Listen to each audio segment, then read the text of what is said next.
चुनाव नजदीक आते ही पानीपत नगर निगम के बीजेपी निगम पार्षदों में घबराहट और ब्लेम गेम शुरू हो गया है। सदन की बैठक में दो वरिष्ठ निगम पार्षदों की नोकझोंक इस घबराहट को सामने ला रही है। गौरतलब है कि पानीपत नगर निगम की गाड़ी हमेशा ही पटरी से उतरने की वजह से स्पीड नहीं पकड़ सकी और अब जब चुनाव में फिर लोगों के बीच जाने का वक्त आया तो आपस में ही उलझ रहे हैं।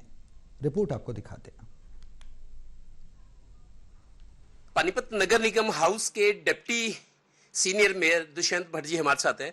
भट्ट साहब, आपसे चंडीगढ़ की बातों नहीं पूछूंगा, वो जिम्मेदारियां दूसरों के पास है। चूंकि आप पानीपत नगर निगम क्षेत्र के सीनियर डिप्टी मेयर हो, अभी 2 दिन पहले जो हाउस की मीटिंग हुई है, आपने अपने साथियों को चिंता से शायद अवगत कराया कि 4.5 साल गुजर गए, अब 6 महीने रह गए, तेजी से काम निपटाए जाए।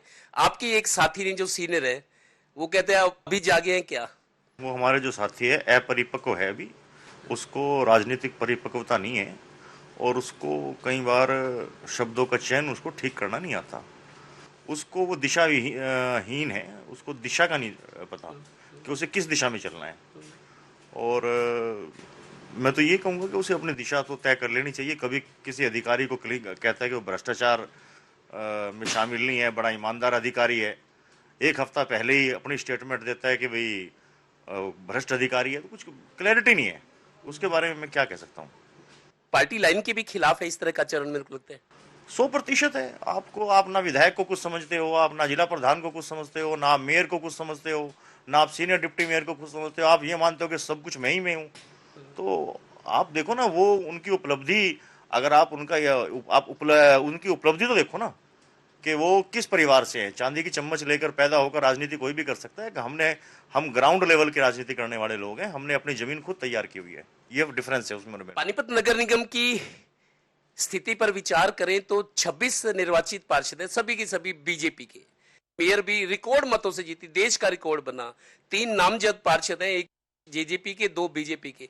कुल मिला दे तो 30 जनप्रतिनिधि हैं नगर निगम में और 30 के 30 बीजेपी के। एक आध कांग्रेस का जीता था, वो भी इनमें मिल गया था। तो पूरी, आपको लगता है जिस तरीके से प्रॉपर्टी आईडी का मसला है, एनडीसी का मसला है, निर्माण कार्यों, विकास कार्यों को लेकर जो पारदर्शिता की बात हो रही है, आपको लगता है आप न्याय कर पा रहे हो शहर के लोगों से, उन लोगों से जो नगर निगम क्षेत्र में आती हैं?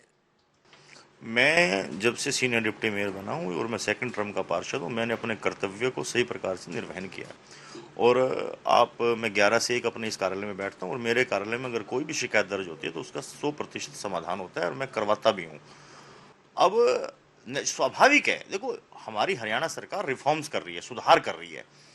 और जब चाहे वो फैमिली आईडी के बारे में सुधार कर रही हो, चाहे वो प्रॉपर्टी आईडी का सुधार कर रही हो, जब डाटा कलेक्ट होता है और जब सुधार होते हैं तो उस सुधार के अंदर गलतियों की गुंजाइश हमेशा ही रहती है। आपका कहना है कि कोई नए प्रयोग करते हैं तो गलतियां होती है, गलतियां 10-15% होती है, लेकिन जहां 80% डाटा ही आपके रोहतक के नगर निगम के मेयर मनमोहन गोयल हो, पानीपत वाले हो, तमाम जहां जहां ये सर्वे हुआ था, 80% सर्वे गलत है। लोग ये सवाल उठा रहे हैं, गलती नगर निगम की, गलती सर्वे कंपनी की, गलती सरकार की, लोग क्यों भुगते हैं? ये सवाल लगातार पूछा जा रहा है। जब ये सर्वे हुआ 2017-18 के अंदर, इस कंपनी ने सर्वे किया।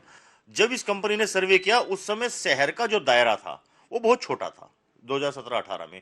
17-18 के बाद जैसे मान लीजिए किसी का 2000 गज का प्लॉट है, वो उस समय खाली था, उस समय एग्रीकल्चर लैंड थी, उसमें खेत थे। आज वहां पर बिल्डिंगें खड़ी हो गई हैं, आज वहां पे मकान बन गए हैं। तो आज स्वाभाविक है, अगर किसी व्यक्ति का 4000 गज जगह या 1 एकड़ जगह थी, 1 एकड़ जगह बिल्कुल खाली थी, उस एक एकड़ जगह में कोई कॉलोनी नहीं कटी थी, कोई मकान नहीं बने थे। आप इस बात से वाकिफ है कि पानीपत नगर निगम शहर की लोग करें, बाहरी कॉलोनी के लोगों में गुस्सा बहुत है नगर निगम की कार्य प्रणाली को लेकर, डिलीवरी को लेकर, और जो कुछ योजनाएं बनी है उनके लगता है फलीभूत नहीं हुई, उनके लोगों को परिणाम मिले नहीं, इसलिए लोगों में गुस्सा बहुत है। शायद वाकिफ हो इस बात से। देखो, जब कोई व्यक्ति परेशान होता है तो उसको स्वाभाविक है, गुस्सा तो आता ही है।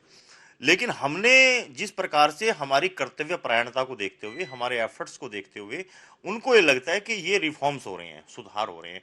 हमें उनकी परेशानियों से हमें लगता है कि वो जेन्युइन परेशान है। लेकिन हम उनकी जो जिस तरह समस्याओं को सुनते हैं, उन समस्याओं को हम हल कर रहे हैं। आप आज देखिए, आज की डेट में अगर कोई प्रॉपर्टी आईडी के बारे में हमारे पास कोई शिकायत आती है तो हम उसको रिजेक्ट नहीं करते। पानीपत के senior deputy mayor Dushyant Bhatt जो बेबाक तरीके से अपनी बात कहते हैं, कमियों को भी स्वीकार करते हैं। आज इनका ये कहना है कि कमियां रही हैं, लोगों की परेशानियां हैं, लेकिन कोशिशें ईमानदारी से हुई है, नई नई स्कीम्स लाई गई हैं, उनका फायदा भी लोगों को मिला है और आगे भी मिलेगा। लेकिन दुष्यंत भट्ट साहब को शायद ये अंदाजा भी जरूर होगा कि परिस्थितियां अब बदली हुई। कैमरामैन राजेश कुमार के साथ Devendra Kathoria, total news, Panipat bureau.